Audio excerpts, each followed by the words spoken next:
Hello students, आज हम बात करते हैं कल जो टॉपिक किया था वॉइस का, उससे नेक्स्ट। कल हमने पढ़ा था वॉइस के बारे में। वॉइस कितने प्रकार का होता है? दो प्रकार का, एक्टिव वॉइस और पैसिव वॉइस। दोनों की डेफिनेशन क्या थी? एक्टिव वॉइस तो वो था कि जिस सेंटेंस के अंदर एक्शन है उसका इफेक्ट सब्जेक्ट के ऊपर पड़े, मतलब वो कार्य है वो सब्जेक्ट के द्वारा किया जाए, वो एक्टिव वॉइस। और जिस सेंटेंस के अंदर कार्य ऑब्जेक्ट के द्वारा किया जाए वो पैसिव वॉइस कहलाता था। ठीक है, उसके बाद दो चेंजेस पढ़े थे। पहला पढ़ा था हमने कौन सा? प्रोनाउन का, चेंज ऑफ प्रोनाउन का, और दूसरा पढ़ा था चेंज ऑफ टेंस का। ये दोनों नियम देख लिए थे। उसके नेक्स्ट आज हम बात करते हैं। देखो, सबसे पहले पढ़ते हैं, जब पैसिव वॉइस पढ़ते हैं, एक्टिव से पैसिव बनाते हैं, तो हम तीन प्रकार के सेंटेंस को पढ़ते हैं। ठीक है, इसमें पहला आता है सिंपल या फिर जिसे असर्टिव सेंटेंस बोलते हैं, दूसरा आता है इंटेरोगेटिव सेंटेंस, और तीसरा आता है ऑप्टेटिव सेंटेंस। इसमें तीन ही प्रकार के सेंटेंस होते हैं। ठीक है, तो उन तीनों को हम इसमें पढ़ेंगे। उसमें सबसे पहला आज सेंटेंस पढ़ते हैं हम सिंपल या फिर असर्टिव सेंटेंस। ठीक है, अब इसके अंदर देखो, इससे पहले क्या है, 5 golden rules for changing into passive. यानी पैसिव के अंदर एक्टिव से पैसिव में चेंज करने के लिए सबसे पहले हम क्या करते हैं, यहाँ पर 5 गोल्डन रूल्स है, यानी अच्छे नियम है वो पढ़ते हैं यहाँ पर।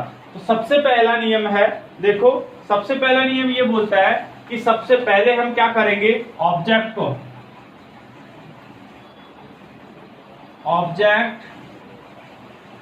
Become to subject. सबसे पहला नियम क्या बनता है यहाँ पर, ऑब्जेक्ट बिकम टू सब्जेक्ट, यानी ऑब्जेक्ट को आपको क्या करना है, सब्जेक्ट बनाना। ठीक है, ऑब्जेक्ट को क्या करना है, सब्जेक्ट बनाना। कब? जब एक्टिव से हम किसमें चेंज करेंगे, पैसिव वॉइस में। तो पहला नियम है ऑब्जेक्ट को सब्जेक्ट बनाना। दूसरा है नीड टू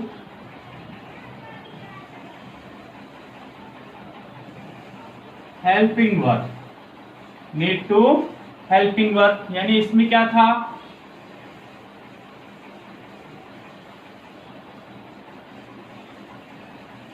कर्म को कर्ता बनाओ। ठीक है, पहला क्या करना है, कर्म को कर्ता बनाओ, और दूसरा है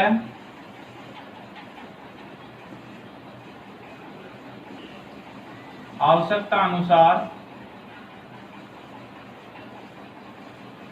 सहायक क्रिया। दूसरा क्या है, आवश्यकता अनुसार सहायक क्रिया। थर्ड है always use to be three. ठीक है, हमेशा आपको क्या करना है, हमेशा वर्ब की थर्ड फॉर्म।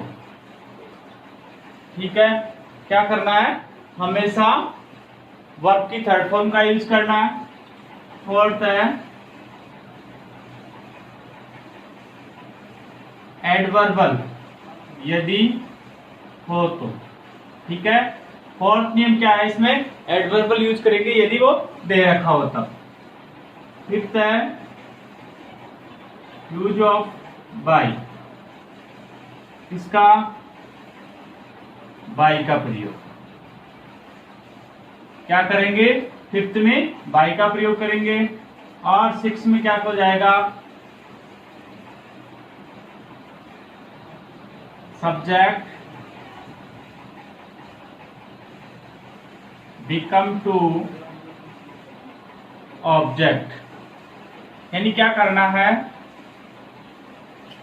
कर्ता को कर्म बनाओ। ठीक है, ठीक है स्टूडेंट्स, ये 6 रूल्स इसके लिए ध्यान में रखने हैं अपन को। कब? जब कौन से सेंटेंस पढ़ रहे हो अपन, असर्टिव सेंटेंस, यानी साधारण वाक्य पढ़ रहे हो, सिंपल वाक्य पढ़ रहे हो, जिसमें अफर्मेटिव सेंटेंस हो और नेगेटिव सेंटेंस हो। ठीक है, असर्टिव सेंटेंस में कौन से आते हैं, अफर्मेटिव सेंटेंस और नेगेटिव सेंटेंस। इन दोनों में आपको क्या करना है, सबसे पहले नियम ये देखना है कि ऑब्जेक्ट को क्या बनाना है, आपको सब्जेक्ट बनाना है। ठीक है, कर्म को क्या करेंगे, हम कर्ता बनाएंगे। दूसरा है नीड टू हेल्पिंग वर्क, यानी आवश्यकता अनुसार किसका यूज करेंगे, सहायक क्रिया का। थर्ड है always use to V3, V3 का मतलब वर्ब की थर्ड फॉर्म। ध्यान रखना, हमेशा एक्टिव से जब पैसिव वॉइस बनाते हैं तो उसमें वर्ब जो मेन वर्ब होता है वो थर्ड फॉर्म आती है। ठीक है, मेन वर्ब कौन सी फॉर्म आती है, थर्ड फॉर्म। फोर्थ पे है एडवर्बल। यदि आपको सेंटेंस के अंदर एडवर्ब दे रखे हैं, क्रिया विशेषण दे रखे हैं, तो उसके अंदर आपको क्या करना है, वो मेन वर्ब के जस्ट बाद रखने हैं। फिर है यूज ऑफ बाई, किसका प्रयोग करना है, बाई का प्रयोग करना है। और लास्ट नियम है इसका, subject become to object, subject को क्या बनाना है, आपको ऑब्जेक्ट बनाना है। ठीक है, लर्न रह जाएंगे ये 6 नियम। पहला object become to subject, helping verb, फिर वर्ब की थर्ड फॉर्म, फिर एडवर्बल, फिर बाय का यूज, और लास्ट में सब्जेक्ट को हम क्या बनाएंगे, ऑब्जेक्ट बनाएंगे। ठीक है, अब देखो इसके अंदर एक एग्जांपल लिखता हूं मैं, जैसे एक्टिव वॉइस, यानी एवी का मतलब है एक्टिव वॉइस। ठीक है, जैसे रमेश, सिंपल सा लिखता हूं। ठीक है, Ramesh writes a letter, Ramesh writes a letter. अब तो देखो आपको क्या करना है, इसको यहां हम पढ़ रहे हैं किसका, असर्टिव सेंटेंस का। देखो असर्टिव सेंटेंस है क्या, यानी बिल्कुल सिंपल है, साधारण वाक्य है। तो इसमें हम क्या किसमें चेंज करना है, पैसिव वॉइस बनाना है। इसका क्या बनाना है, ये एक्टिव वॉइस का सेंटेंस है और इसमें पैसिव वॉइस बनाना है। अब यहाँ पर देखो भाई एक्टिव वॉइस का कैसे है, कार्य करने वाला व्यक्ति कौन है इसमें, रमेश। क्या कर रहा है, राइट। ठीक है, क्या लिख रहा है, ए लेटर। तो इसमें यही है कि जो एक्टिव वॉइस होता है उसके अंदर काम करने वाला हमेशा कौन होता है, सब्जेक्ट होता है। जबकि पैसिव वॉइस में कौन होगा, सब्जेक्ट ना होकर ऑब्जेक्ट। मतलब जिस सेंटेंस में सब्जेक्ट सक्रिय है वो तो होगा एक्टिव वॉइस, और जिस सेंटेंस के अंदर सब्जेक्ट निष्क्रिय हो वो होगा पैसिव वॉइस। तो देखो यहाँ तो पहला था ऑब्जेक्ट बिकम टू सब्जेक्ट, कि ऑब्जेक्ट को सब्जेक्ट बनाओ। तो आपको सबसे पहले तो ये पता होना चाहिए किसी भी प्रकार का सेंटेंस हो उसके अंदर सब्जेक्ट कौन है, ठीक है, और ऑब्जेक्ट कौन है। तो ध्यान से देख सुनना, अफर्मेटिव और जो नेगेटिव सेंटेंस है उसके अंदर सब्जेक्ट हमेशा वाक्य के स्टार्ट में आता है। ठीक है, कौन से सेंटेंस में, अफर्मेटिव और नेगेटिव के अंदर सबसे पहले जो सेंटेंस वर्ड होगा वही क्या होगा, सब्जेक्ट होगा। जबकि इंटेरोगेटिव सेंटेंस के अंदर सब्जेक्ट हेल्पिंग वर्ब के बाद और मेन वर्ब से पहले, यानी हेल्पिंग वर्ब और मेन वर्ब के बीच में जो वर्ड होगा वो होगा सब्जेक्ट। बात करते हैं ऑब्जेक्ट की, तो किसी भी प्रकार का सेंटेंस हो जहां जो मेन वर्ब दे रखी है, मेन वर्ब के जस्ट बाद वाला जो वर्ड है वही क्या होगा, ऑब्जेक्ट होगा। ठीक है, मेन वर्ब के जस्ट बाद वाला वर्ड। तो यहां पर अपन को देखो रमेश क्या हो गया, यहाँ पर सब्जेक्ट, राइट क्या हो गया, वर्ब, और ए लेटर क्या हो गया, ऑब्जेक्ट। ठीक है, तो सबसे पहला नियम क्या है, ऑब्जेक्ट को क्या बनाओ, सब्जेक्ट। तो ऑब्जेक्ट क्या है, ए लेटर। तो सबसे पहले क्या आ जाएगा, ए लेटर। अब इसको देखो यहाँ पर ए स्मॉल था क्योंकि वाक्य के बीच में था, ठीक है, अंत में था। अब इसको हमें प्रारंभ में लेके आना है, तो प्रारंभिक जो वर्ड है, सबसे पहला स्टार्ट का वर्ड है वो क्या हो जाता है, कैपिटल हो जाता है। इसलिए हमने इसको क्या कर दिया, ए लेटर। फिर यहाँ पर देखो राइट्स है, दूसरा नियम क्या करना है, हेल्पिंग वर्ब का यूज करना है। तो राइट्स कौन सा टेंस होता है, राइट्स आता है वर्ब की फर्स्ट फॉर्म में ऐसे यस लगा हुआ हो तो वो होता है प्रेजेंट इंडेफिनिट टेंस। तो प्रेजेंट इंडेफिनिट टेंस को जब पैसिव में चेंज करते हैं तो कौन से टेंस में चेंज हो जाता है, वो प्रेजेंट कंटिन्यूअस टेंस के अंदर। तो प्रेजेंट कंटिन्यूअस में है is, am, are. A letter है तो ए लेटर के अकॉर्डिंग क्या हेल्पिंग वर्ब हो जाएगा, इज। ठीक है, क्या आ जाएगी, इज। फिर क्या करना है आपको, हेल्पिंग वर्ब हो गई। फिर तीसरा नियम क्या है, ऑलवेज यूज टू वर्ब की थर्ड फॉर्म, यानी हमेशा आपको क्या करना है, वर्ब की थर्ड फॉर्म। तो राइट की write, wrote, written, write wrote written. तो a letter is written. Adverb दे रखा है क्या, नहीं है, ठीक है, छोड़ो। नेक्स्ट है बाय का यूज। तो यहाँ पर हम क्या कर देंगे, बाय फिर यह क्या है लास्ट में, subject become to object. Subject कौन है, रमेश। अब मैंने आपको कल वीडियो में बताया था कि जो प्रोनाउन चेंज किया था, लेकिन नाउन को हम कभी चेंज नहीं करते हैं, जो दे रखा है वो का वही रखते हैं। तो यहाँ क्या आ जाएगा, भाई रमेश। ठीक है, समझ गए। इसमें क्या करना है, आप देखो, इसमें देखो सब्जेक्ट कौन है, लेटर। तो ए लेटर इज रिटन, एक पत्र लिखा गया बाई रमेश, किसके द्वारा, रमेश के द्वारा। ठीक है, यानी इसमें कार्य कौन कर रहा है, रमेश कर रहा है, ये ऑब्जेक्ट कर रहा है। ठीक है, और ये क्या है, सब्जेक्ट। तो इसमें सक्रिय कौन रहा, यहाँ पर ऑब्जेक्ट हो गया। ठीक है, निष्क्रिय क्या हो गया, सब्जेक्ट हो गया। ऊपर वाले में सक्रिय कौन था, सब्जेक्ट था। ठीक है, अब देखो इसके एक एग्जाम्पल और बताता हूं आपको। He is driving a car। वह एक कार चला रहा है। ठीक है, वह एक कार चला रहा है। तो इसको हम चेंज करेंगे, ही सब्जेक्ट है, is helping verb, driving main verb, और ए कार क्या हो गया, ऑब्जेक्ट। तो क्या आ जाएगा, सबसे पहले ए कार। ठीक है, क्या आ जाएगा, ए कार। फिर हेल्पिंग वर्ब देखो, इज प्लस वर्ब की आईएनजी फॉर्म है, तो इज कौन से टेंस में आता है, प्रेजेंट कंटिन्यूअस टेंस के अंदर। ठीक है, तो प्रेजेंट कंटिन्यूअस उसी टेंस में होता है, ओनली हम क्या जोड़ देते हैं, मेन वर्ब की जो थर्ड फॉर्म होती है उससे पहले बीइंग का यूज कर देते हैं। क्यों, क्योंकि यहाँ पर आईएनजी फॉर्म है, इसलिए यहाँ पर क्या हो जाएगा, ए कार के साथ इज बीइंग। ठीक है, ए कार इज बीइंग। अब ड्राइव, ड्राइव की third form driven, driven by. अब यहाँ देखो ही सब्जेक्ट रूप है। ठीक है, इसको हम क्या बना रहे हैं, यहाँ पर ऑब्जेक्ट बना रहे हैं। सब्जेक्ट को क्या बना रहे हैं, ऑब्जेक्ट। तो ऑब्जेक्ट बनाने के लिए ही को किस में चेंज कर देते हैं, हिम में चेंज कर देते हैं। किसमें, हिम में। तो ठीक है, तो ये आपके पास अफर्मेटिव सेंटेंस है, असर्टिव सेंटेंस। ठीक है, उसके अंदर ये रूल्स है। अब इसके अंदर देखो एक सेंटेंस और आता है, नेक्स्ट देखो,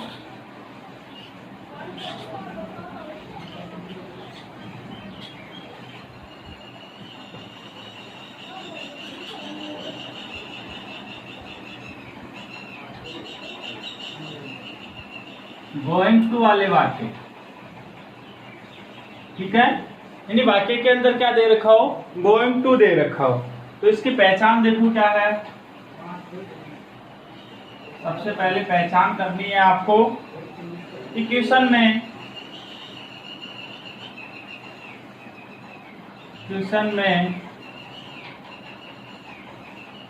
गोइंग टू के बाद, क्वेश्चन में गोइंग टू और उसके तुरंत बाद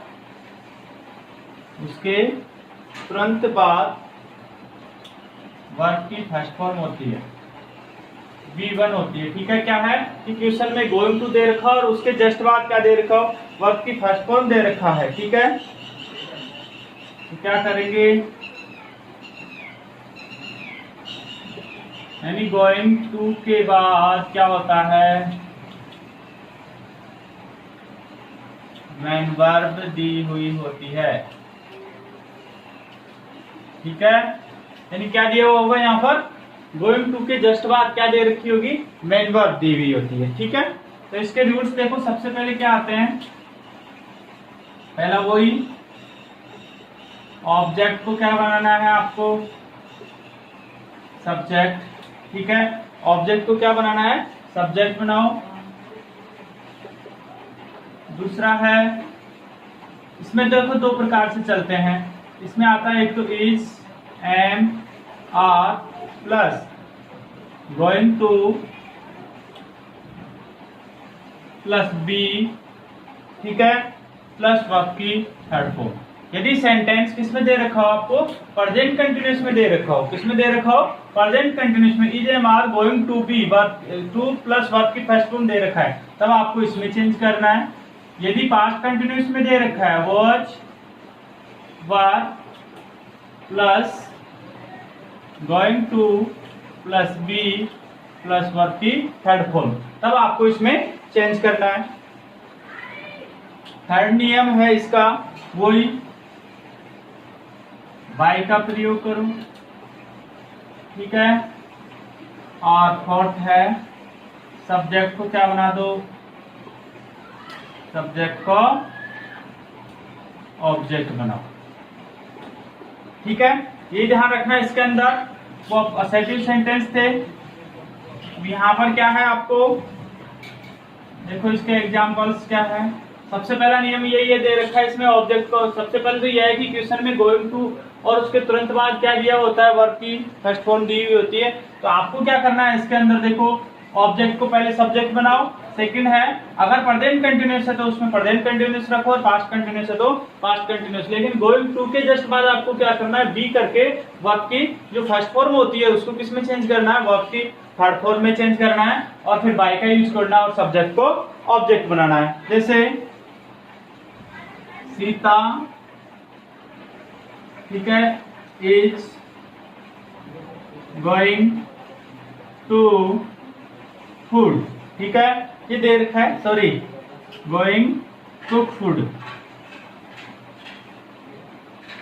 क्या दे रखा है, Sita is going to cook food. तो देखो सेंटेंस में क्या दे रखा है, गोइंग टू दे रखा है कि नहीं दे रखा, और उसके बाद यहाँ पर क्या दे रखी है, वर्ब की फर्स्ट फॉर्म। तो कंडीशन फॉलो कर रहा है कि क्वेश्चन में गोइंग टू हो और उसके तुरंत बाद वर्ब की फर्स्ट फॉर्म दे रखी हो, तो उसको हम गोइंग टू वाले में मानेंगे। अब यहाँ पर देखो क्या दे रखा है, इज, तो ये नियम लगा दो, ठीक है। सबसे पहले ऑब्जेक्ट को हम क्या बनाएंगे, सब्जेक्ट, तो ऑब्जेक्ट कौन है यहाँ पर, फूड, ठीक है। फिर क्या करेंगे, सेकंड इज एम आर, यही है, तो फूड के साथ इज, फिर गोइंग टू बी, वर्ब की थर्ड फॉर्म क्या दे रखी है, कुक है, तो उसको किस में चेंज कर देंगे, कुक्ड बाय सीता, ठीक है। समझ में आ गया, सीता सब्जेक्ट था, इसमें किस में चेंज हो गया, ऑब्जेक्ट में, ठीक है। सब्जेक्ट ऑब्जेक्ट कौन था यहाँ पर, फूड, तो उसको हमने क्या बना दिया, सब्जेक्ट बना दिया। नेक्स्ट एग्जांपल देखो, इसमें देखो, they are going to open a hospital, a new hospital in this town, in this town, in this town। तो आपको क्या करना है, देखो इसमें आप गोइंग टू आ गया, ओपन है, वर्ब दे रखा है, तो ऑब्जेक्ट क्या हो गया, ए न्यू हॉस्पिटल। तो किससे स्टार्ट करेंगे हम, a new hospital, a new hospital. अब यहाँ नेगेटिव सेंटेंस दे था और सब्जेक्ट, तो प्रीवियस वर्ब थी, यहाँ सिंगुलर बन गया, तो उसके साथ क्या हो जाएगा, is going to be open, open दे रखा है, तो थर्ड फॉर्म क्या हो जाएगी इसकी, ओपन, ठीक है। फिर क्या करेंगे, इन दिस टाउन, ठीक है गाइज। अब इसमें हम बाय देम लगाने की कोई आवश्यकता नहीं है, क्योंकि दिस जो सब्जेक्ट होता है वो अनइम्पोर्टेंट होता है, तो उसको हम जब पैसिव में चेंज करते हैं तो उसको नहीं रखते हैं। अगर एक्टिव के अंदर बाय देम दे रखा हो तो उसको हम पैसिव में बनाएंगे, तब हमें दे करना पड़ेगा, ठीक है। तो आज हम इतना ही पढ़ेंगे। तो ये आपका असर्टिव सेंटेंस कंप्लीट, ठीक है गाइस, थैंक यू।